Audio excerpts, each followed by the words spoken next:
అందరికీ ప్రైజ్ లాడండి. బాగున్నారు అందరూ. మరి ఈరోజు నిన్న కంటిన్యూ లెసన్ చెప్దాం అనుకుంటున్నానండి. నిన్న మనం ఈ ప్రవచనాత్మక ఆవిర్భావం ఎండింగ్తో చేసాము. ఇంకొంచెం రూపకల్పన వీటి గురించి ఆ ప్రవచనాత్మక రూపకాలు ఏవైతే ఉన్నాయో అవి ఈరోజు మనం నేర్చుకుందామండి. అందరూ కూడా చాలా శ్రద్ధగా వినాలని ఆశపడుచున్నాను. ముఖ్యంగా ఇలాంటివన్నీ మనం నేర్చుకుంటున్నప్పుడు దేవుడి సహాయం కూడా మనకు అవసరం కదండి. ప్రార్థన చేసుకుందాం. స్తోత్రం తండ్రి, పరిశుద్ధుడా, ప్రేమగల తండ్రి ప్రభువా, ఇదిగో నాయన చెప్తున్నాను నాయన తండ్రి, నన్ను నేను వాడుకోండి నాయన యేసయ్య తండ్రి. చక్కగా మరి నేర్చుకుని అవన్నీ కూడా మరి తండ్రి మా హృదయంలో పెట్టుకోవడానికి భద్రపరచుకోవడానికి సహాయం చేయమని యేసు నామములో అడిగి ప్రార్థిస్తున్నాం పరమ తండ్రి, ఆమేన్. అందరికీ ప్రైజ్ లార్డ్.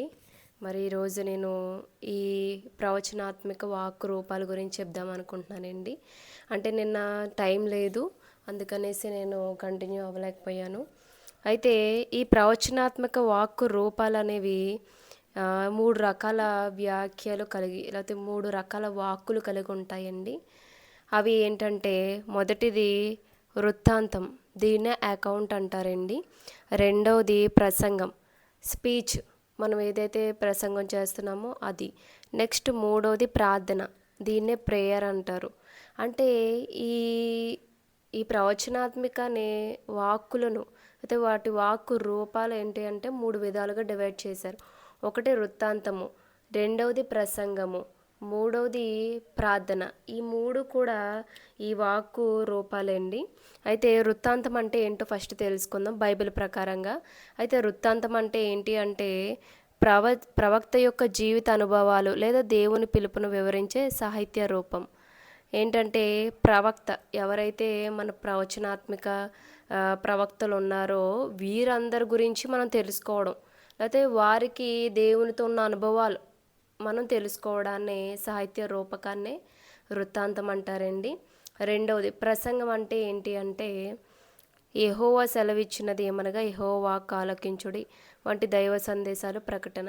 అంటే యెహోవాకు వినుడు, యెహోవా అయిన సైన్యాధిపతులకు యెహోవా సెలవిచ్చుచున్నాడు, ఇవన్నీ కూడా వస్తాయండి. అవి ఏంటంటే ప్రసంగం, దేవుని మాటలో చెప్పడాన్నే ప్రసంగం అని పిలుస్తారండి. మూడవది ప్రార్థన, ప్రేయర్. ఇది కృపాకాలంలో లేదా ప్రత్యేక సందర్భాల్లో దేవుణ్ణి సమర్పించే విన్నపాలు మరియు ప్రార్థనలు. అంటే ఏవైతే విన్నపాలు ఉన్నాయో, ఏవైతే ప్రార్థనలు ఉన్నాయో అవి మనం దేవుని దగ్గర మనం అడిగే విషయాలండి. ఈ విధంగా ఈ ప్రవచనాత్మక వాక్కు రూపాలను 3 విధాలుగా డివైడ్ చేశారు. ఈ డివైడ్ చేసిన తర్వాత దీని రూపకల్పన అనేది ఎలా ఉందో ఇప్పుడు నేర్చుకుందాం. ప్రవచన గ్రంథాల రూపకల్పన. అయితే ఈ ప్రవచన గ్రంథాలు ఒకేసారి కాకుండా అనేక సంవత్సరాల పాటు వివిధ కాలాల్లో అభివృద్ధి చెందాయి. ఇప్పుడు మనం ఈ ప్రవచనాత్మక గ్రంథాలన్నీ కూడా అన్నీ ఒకేసారి అవ్వలేదండి. వాటి వాటి కాలాల్లో, వాటి వాటి సందర్భాల్లో అవి అభివృద్ధి చెందాయండి.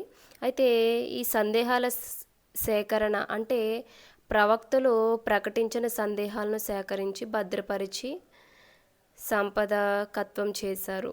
దైవ మార్గదర్శనం, దైవ మార్గ ధర్మకత్వం. దేవుడు తన ప్రవక్తల ద్వారా అందించిన సందేహాలు పరిరక్షణ మార్గం సుగమం చేశాడు.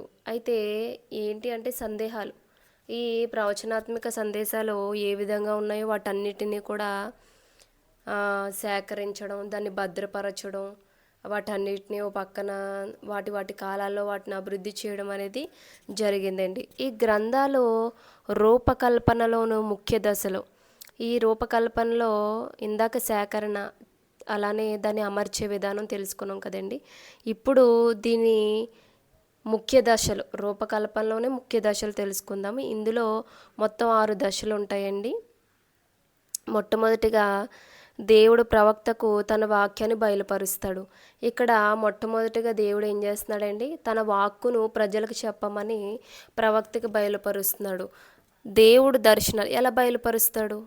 దేవుడి దర్శనాలు, ఇంకా ఏంటంటే కళలు, అలానే స్వప్నాలు లేదా అంతర్గత ఆత్మీయ అనుభవాలు ద్వారా ప్రవక్తలో తన సందేశాన్ని ప్రవక్తలకు తన సందేశాన్ని ఇస్తాడు. మనం చాలా బైబిల్లో చూస్తే దేవుడు చాలా వారితో ఆత్మతోనూ, ఇంకొకరితో మరి కళల ద్వారా, దర్శనాల ద్వారా, ఇంకా అనేకమైన విధాలుగా దేవుడు మాట్లాడడం అనేది జరిగింది కదండి. దాన్ని ఒక మొదటి దశగా ఈ రూపకల్పన, ప్రవచనాత్మక రూపకల్పనలో ఒక ముఖ్యమైన దశ. మరి రెండవది ఏంటి అంటే ప్రవక్త దేవుని వాక్యాన్ని బహిరంగంగా ప్రకటించడం. ఇప్పుడు దేవుడు ఈయనకి చూపించాడు దర్శనాల ద్వారానో, కళల ద్వారానో, లేకపోతే ఆత్మీయంగా ఆయన ఆత్మ ద్వారానో ఏ విధంగానో ఆయనకి చెప్పారు. ఈ చెప్పిన ఆయన ఈ ప్రవక్త ఇవి ఎవరికి చెప్పాలండి? ప్రజలకి. ఎలా చెప్పాలి? బహిరంగ అంటే మౌఖిక దశ, అంటే నోటి మాట ద్వారా చెప్పడాన్నే ఈ రెండవ దశ అని పిలుస్తారండి. ఇందులో దేవుని నుండి పొందిన సందేశాన్ని ప్రవక్త ప్రజలకు నోటి ద్వారా తెలియజేస్తాడు. ఎలా తెలియజేస్తాడండి? నోటి ద్వారా తెలియజేస్తాడనమాట. ఇది రెండవ దశ. మరి మూడోది ఏంటి? మూడోది ప్రవచన సందేశం లిఖితపూర్వకంగా నమోదు చేయమని. ఫస్ట్ ఏమో దేవుడు మాట్లాడతాడు, ఈయన ప్రవక్త వెళ్ళి మౌఖిక రూపంలో చెప్తాడు. తర్వాత మూడో దశకు వచ్చినప్పుడు దీన్ని లిఖిత రూపంలో భద్రపరచడం దేవుని వాక్యాన్ని జరిగింది. ప్రవచన పరిచర్య కొనసాగుతున్న కొద్ది దేవుని సందేశాలు భవిష్యత్ తరాల కోసం వ్రాతపూర్వకంగా భద్రపరచబడ్డాయి. ప్రవక్తలు స్వయంగా లేదా వారి శిష్యుల ద్వారా వీటిని రాయించారు. ఇవి ఏం చేశారంటే లిఖిత రూపంలో రాయబడడం జరిగింది. అంటే ఫస్ట్ ఏమో దేవుడు మాట్లాడాడు, అది వీరు వెళ్ళి మౌఖిక రూపంలో చెప్పారు. తను ఉండే కొలది మూడో దశకు వచ్చేటప్పటికి వీటిని భద్రపరచడం లిఖిత రూపంలో తర్వాత తరాల కోసం ఆ రీతిగా మళ్ళీ స్టార్ట్ చేశారు. నెక్స్ట్ నాలుగో దశ ప్రవచన సంబంధిత సామగ్రి సేకరణ. ప్రవచనానికి సంబంధించిన సామగ్రి ఏంటి? సేకరణ. అది నాలుగో దశ. వివిధ కాలాల్లో రాయబడిన ప్రవచనాలు, ఉపదేశాలు, చారిత్రక వృత్తాంతాలు అన్నిటినీ పెద్ద సంకలనాలు, కలెక్షన్గా కూర్చారు.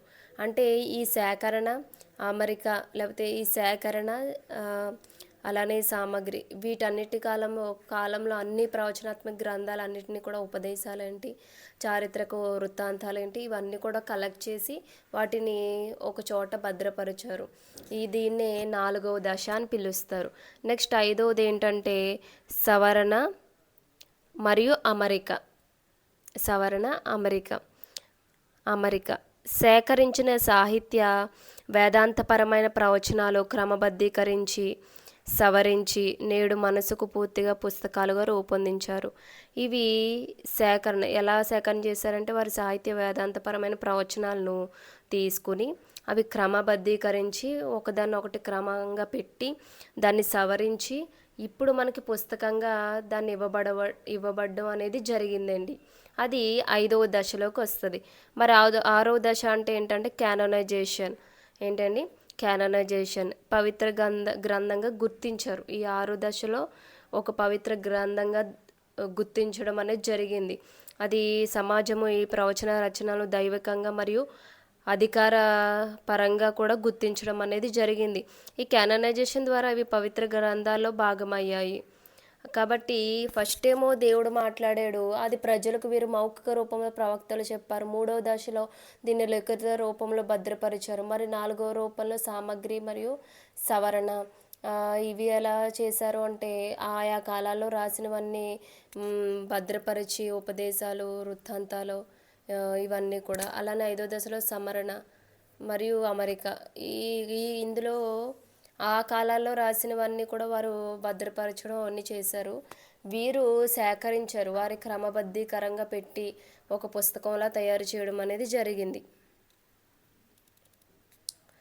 ఆరో దశ వచ్చినప్పటికీ దీన్ని ఒక అధికార గ్రంథముగా లేకపోతే దైవిక గ్రంథముగా గుర్తించడం అనేది ఈ క్యాననైజేషన్ దశలో మనం చూస్తామండి. అర్థమైందండి? రూపకల్పన. ఫస్ట్ ఏమో రూపకల్పన ఎలా ఫామ్ అయింది, తర్వాత అందులో ఎన్ని విధాలుగా ఈ రూపకాలు డివైడ్ చేశారంటే 3 విధాలు. స్పీచ్ ఫస్ట్ది ఏంటంటే వృత్తాంతము, రెండవదేమో ప్రసంగము, మూడవది ప్రార్థన. తర్వాత ఈ రూపకల్పనలోనే ఎలా ఫామ్ అయినాయి అన్నది కూడా మనం నేర్చుకున్నాం కదండి 6 దశలు. నెక్స్ట్ క్రీస్తు పూర్వం 8వ శతాబ్దపు ప్రవక్తల కాలం నాటి పరిస్థితులు. ఇప్పుడు 8వ శతాబ్దంలో కొన్ని పుస్తకాలు ఉన్నాయండి బైబిల్లో. ఆ ప్రవక్తల పుస్తకాలు అవేంటో ఫస్ట్ చెప్తాను. ఆమోసు, హోషియా, మీకా, యెషయా. ఏంటండి 4 గ్రంథాలు. ఇవి 4 గ్రంథాలు, ఈ 4 ప్రవక్తలు కూడా 8వ శతాబ్దానికి చెందిన ప్రవక్తలండి. వీరు కాలంలో ఎలా ఉండేది, రాజకీయ విభజన కానీ, ఆర్థిక సమృద్ధి కానీ, సామాజిక అన్యాయం ఎలా ఉండేవని నేర్చుకుందాం. వీరున్న కాలంలో సొలొమోన్ రాజు తర్వాత ఇజ్రాయేలు దేశం ఉత్తర దక్షిణ రాజ్యాలుగా విడిపోయాయి. సొలొమోన్ తర్వాత రాజ్యం విడిపోయింది కదండి. 10 గోత్రాలు ఒకవైపు, 2 గోత్రాలు ఒకవైపు కింద డివైడ్ అయిపోయారు. అలా అయిపోయిన తర్వాత ఆ కాలంలో అష్షూరు సామ్రాజ్యం చాలా శక్తివంతంగా ఎదిగింది. ఈ సొలొమోన్ చనిపోయిన తర్వాత అష్షూరు అనే ఒక సామ్రాజ్యం చాలా బలంగా ఎదిగింది. ఈ రాజ్యాలు పెద్ద ముప్పులుగా పరిణమించింది. ఆర్థిక సమృద్ధి యెరోబాము కాలంలో మరియు ఉజ్జియా ఉన్న ఈ కాలంలో దేశంలో తీవ్రమైన ఆర్థిక సమృద్ధి, భోగభాగ్యాలు పెరిగాయి అన్నమాట. ఈ ఆర్థిక సమృద్ధి పెరిగినప్పటికీ ధనికులు పేదలు వీరికుండి మధ్య దోచుకోవడం, సమాజంలో అన్యాయం జరగడం, అవినీతి తీవ్రం అవ్వడం ఇవన్నీ కూడా జరిగాయి. ఎవరి కాలంలో అండి? హోషియా, ఆమోసు, యెషయా, మీకా ఈ ప్రవక్తలు ఉన్న కాలంలో. వీరు 8వ శతాబ్దానికి క్రీస్తు పూర్వం ఆ శతాబ్దానికి చెందిన వారండి ఆ గ్రంథములు కూడా. సో ఆ రీతిగా ఆ టైంలో అలా ఉండేది. ఈ క్రీస్తు పూర్వం 8వ శతాబ్దపు పుస్తకాల నాటి మతపరమైన ఆధ్యాత్మిక పరిస్థితులు మరియు క్రీస్తు పూర్వం 7-6 శతాబ్దాల్లో కాలపు ప్రవక్తల నేపథ్యాన్ని వివరిస్తుంది. ఎలా వివరిస్తుందో ఇప్పుడు నేర్చుకుందామండి. క్రీస్తు పూర్వం 8వ శతాబ్దపు పరిస్థితులు. అసలు పరిస్థితులు ఎలా ఉండే 8వ శతాబ్దంలో అంటే, మతపరమైన క్షీణత అంటే ప్రజలు దేవుని ఆరాధనను కేవలం బాహ్య ఆచారాలు, బయలులు పరిమితం, అలానే అంతర్గత భక్తి లోపించడం, ఇతర అన్య దేవతలను ఆచరించడం ఈ సమాజంలో పెరిగిపోయింది. నిబంధన, ఇప్పుడు దేవుడు ఇజ్రాయేల్తో చేసిన నిబంధన, ధర్మశాస్త్రం ప్రజలు పూర్తిగా నిర్లక్ష్యం చేయడం. ఈ 8వ శతాబ్దంలోనే ప్రజలందరూ కూడా దైవిక తీర్పు, ప్రజలు పశ్చాత్తాపడకపోతే అష్షూరు సామ్రాజ్యం వస్తుందని ప్రవక్తలు చెప్పడం, వారి ప్రభావము, వారి తీర్పు రాబోతుందని హెచ్చరించడం ప్రవక్తలు. అలానే మెస్సయ్య, దేవుడు ఇజ్రాయేల్ను శిక్షిస్తాడని భవిష్యత్తు నిరీక్షణకు కోల్పోనివ్వలేదు. రాబోయే మెస్సయ్య గురించి వాగ్దానం చేశారండి ప్రవక్తలు యెషయా గ్రంథంలో.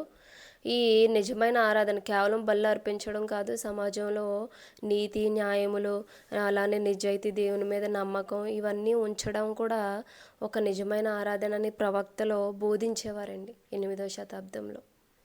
ఓన్లీ వారు దేవుని మాటలే కాదు, అవినీతిగా ఉన్న, దేవునికి లోబడకుండా ఉన్న, అవినీతిగా ఉన్న, ఎన్ని విధాలుగా ఉన్నా సరే దేవుడు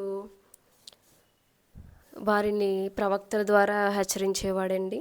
అయితే 7వ శతాబ్దము మరియు 6వ శతాబ్దపు ప్రారంభ కాలపు ప్రవక్తల నేపథ్యము సుమారు క్రీస్తు పూర్వం 640-586.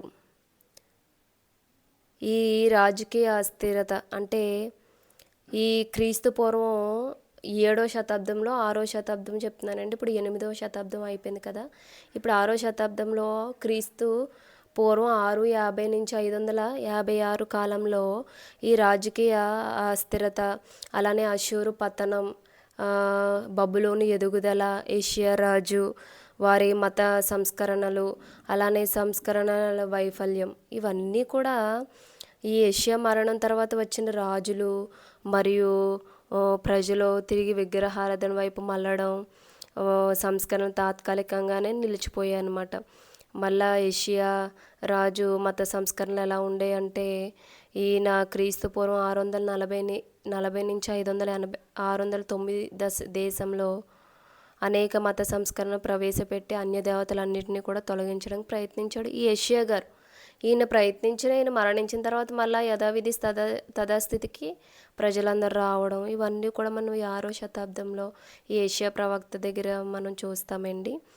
ఈ విధంగా 8వ శతాబ్ద పరిస్థితులు కూడా ఎలా ఉండేవంటే అణిచివేత, పేదలను అణిచివేయడం, అన్యాయం జరగడం, ఆ, దేవుణ్ణి ఆరాధించడం, వారి హృదయాలేమో దేవునికి అంటే బలులు అర్పించడం, దేవునికి అన్నీ ఇవ్వడం, కానీ హృదయం తప్ప దూరంగా దేవునికి ఉండడం, ఇలాంటివన్నీ కూడా 8వ శతాబ్దంలో అన్యుల అలవాట్లు, నిబంధన పట్ల నిర్లక్ష్యం, ఇవన్నీ కూడా చేసేవారండి. ఈ విధంగా ఈ వారు జీవితాన్ని గడిపేవారు ఇజ్రాయేల్ ప్రజలు. ఎన్నిసార్లు దేవుడు వారిని ప్రవక్తల ద్వారా ఖండించినప్పటికీ ఈ ప్రజలు మాత్రం దేవుని మాటకు లోబడేవారుగా ఉండేవారు కాదండి. ఆ రీతిగా వీరు వారి జీవితాన్ని కొనసాగిస్తూ ఉండగా 8వ శతాబ్దంలో మరి అనేకమైన ప్రవక్తలు, అలానే ఈ క్రీస్తు పూర్వం 686, 640, 586 వీటి కాలంలో ప్రజలు కూడా ఎక్కువగా ఈ రాజులున్న కాలంలో బాగానే ఉండరు. వారు మరణించిన తర్వాత వారు మళ్ళీ ఎక్కువగా పూజలు చేయడం, మళ్ళా దేవుని వైపు నుంచి మళ్ళుకోవడం, ఇవన్నీ కూడా జరిగేవండి.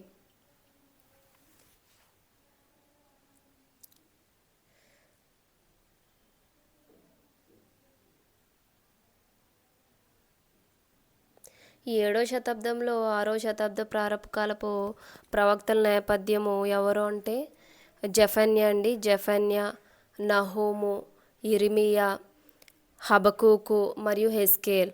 వీరు సుమారు క్రీస్తుపూర్వం 640 నుంచి 586 మధ్యలో వీరు ఉన్న కాలంలో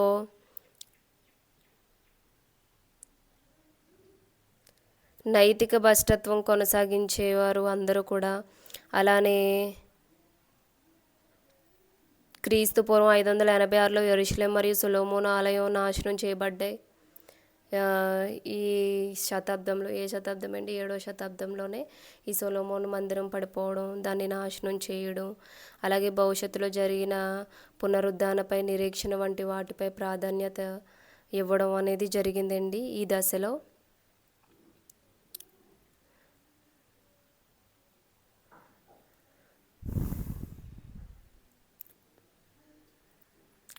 ఈ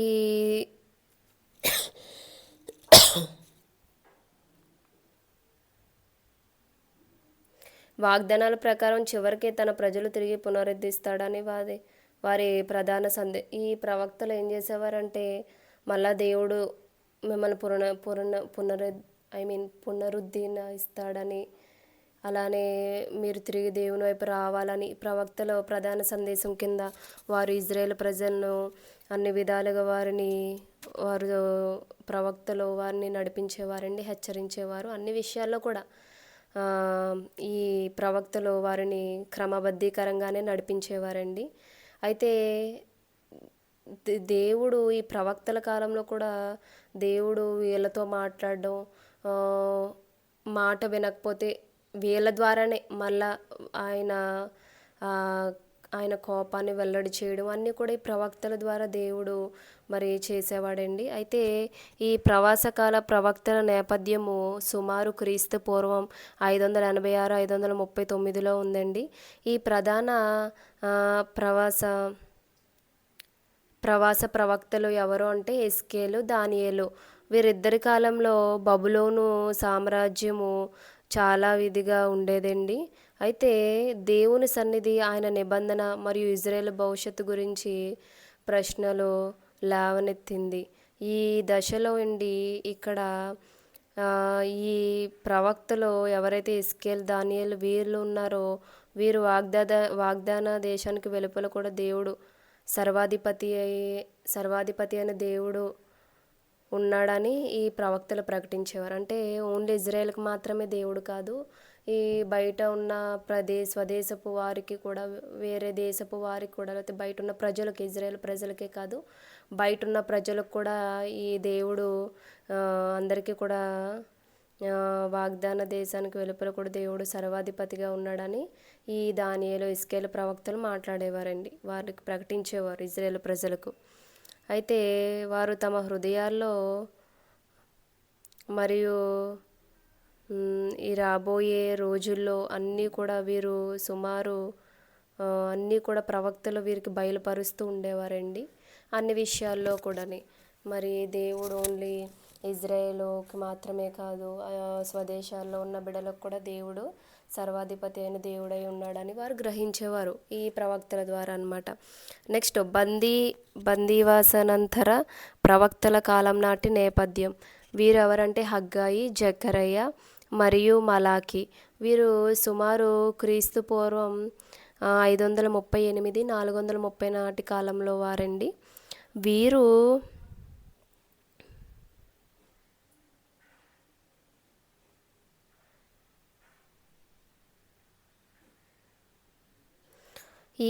వీరి గురించి కూడా ఇది లాస్ట్ టాపిక్ అండి. ఇంక ఇది చెప్పేస్తే మనకి ఈ రూపకాలు ఏవైతే ఉన్నాయో ఈ ప్రవచనక రూపకాలు మనకి చక్కగా ఇవ్వబడ్డాయండి. మరి అన్నీ కూడా ఎలా ప్రవచనాత్మక కార్యాలు ఎలా జరిగాయి, ఎలా ప్రజలు ఉండేవారు, ప్రవక్తలు ఎలా ఉండేవారు, ఇవన్నీ నేర్చుకున్నాం కదండి. అయితే ఈ నేపథ్యంలో